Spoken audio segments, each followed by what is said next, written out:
थंडीमध्ये स्किन खूप जास्त ड्राय होते आणि डल दिसायला लागते, राईट? अशा वेळेस स्किनला मॉइश्चराइज करणं फार महत्त्वाचं असतं आणि त्यासाठी तुम्हाला मार्केटमधले महागडे मॉइश्चरायझर्स घेण्याची काही एक गरज नाही आहे, कारण आज मी तुम्हाला तुमच्या किचनमधलेच असे काही पदार्थ सांगणार आहे ज्यामुळे स्किन व्यवस्थित मॉइश्चराइज होते, स्किनला छान हायड्रेशन या इन्ग्रेडियंट्समुळे प्रोव्हाइड होतं, प्लस स्किन खूप ब्राईट दिसायला लागते आणि ग्लोईंग दिसायला लागते। म्हणजे या पदार्थांमुळे तुमची स्किन मॉइश्चराइज तर होईलच, पण त्याचसोबत इतर बरेच बेनिफिट्स तुमच्या स्किनला मिळतील। सो हे पदार्थ नेमके कोणते आहेत लगेचच जाणून घेऊयात। नंबर 1, खोबरेल तेल। येस, खोबरेल तेल मॉइश्चरायझेशनसाठी उत्तम मानलं जातं।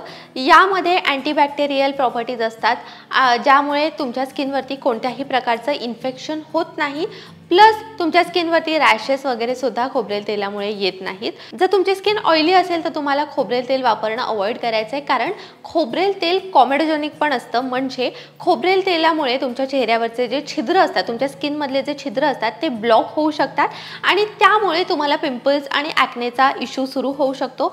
त्यामुळे फक्त ड्राय स्किन असणाऱ्यांनीच खोबरेल तेल वापरावं। प्लस खोबरेल तेल तुम्हाला पॅराशूट ऑइल नाही वापरायचं आहे, मार्केटमध्ये एक्स्ट्रा व्हर्जिन कोकोनट ऑइल मिळतात ते तुम्हाला वापरायचं आहे आणि तुम्हाला तुमच्या स्किनवरती जे बेनिफिट्स होत आहेत ते अनुभवायचे आहेत। नेक्स्ट इन्ग्रेडियंट आहे मध। आता तुमची जर स्किन ऑइली असेल किंवा कॉम्बिनेशन असेल तर तुम्ही स्किनला मॉइश्चराइज करण्यासाठी मध नक्कीच वापरू शकता। मधामुळे काय होते, एक तर स्किन छान तुमची ग्लो करायला लागते, प्लस स्किनवरती सुंदर असा ग्लो सुद्धा येतो आणि स्किन छान प्लम्प सुद्धा दिसते। सो तुम्ही काय करू शकता, मध चेहऱ्यावरती अप्लाय करू शकता, नॉर्मली जसं आपण एखादा फेस पॅक वगैरे लावतो त्याच पद्धतीने। त्यानंतर 5 मिनिटं थांबून तुम्ही चेहरा साध्या पाण्याने धुवू शकता।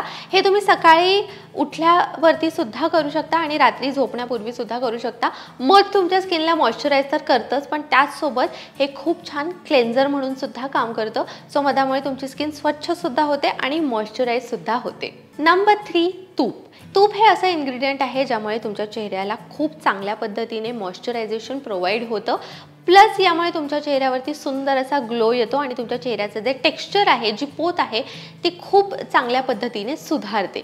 सो तूप कशा पद्धतीने वापरायचं आहे तर तुम्हाला रात्री झोपण्यापूर्वी 1 तास आधी तूप चेहऱ्यावरती लावायचं आहे, ते काही वेळासाठी चेहऱ्यावरती तसंच ठेवून द्यायचं आहे आणि मग त्यानंतर तुम्हाला तुमचा चेहरा कोमट पाण्याने धुवायचा आहे। तुपामुळे तुमची जर स्किन एक्स्ट्रीमली ड्राय असेल तर ती खूप जास्त सॉफ्ट होईल आणि चांगल्या प्रकारे स्किनला मॉइश्चरायझेशन प्रोव्हाइड होईल। तुमच्या चेहऱ्यावरती जर ड्रायनेस असेल, स्किन जर फ्लेकी झाली असेल तर तुम्ही तूप नक्की वापरा, कारण तूप फ्लेकी स्किन आणि ड्रायनेस ट्रीट करण्यासाठी उत्तम इन्ग्रेडियंट आहे। तुमची जर स्किन तेलकट असेल तर मात्र तुम्ही तूप वापरणं अवॉइड करा, पण तुमची जर स्किन ड्राय असेल किंवा तुमची स्किन एक्स्ट्रीमली ड्राय असेल, चेहऱ्यावरती ड्राय पॅचेस येत असतील तर तूप तुम्ही चेहऱ्यावरती नक्की वापरू शकता। नंबर 4 आहे ॲलोवेरा जेल। ॲलोवेरा जेल स्किनला व्यवस्थितरित्या मॉइश्चराइज पण करतं आणि हायड्रेट सुद्धा करतं। तुमची जर स्किन ऑइली असेल, कॉम्बिनेशन स्किन असेल तर कोरफड जेल तुमच्यासाठी बेस्ट उपाय ठरतो।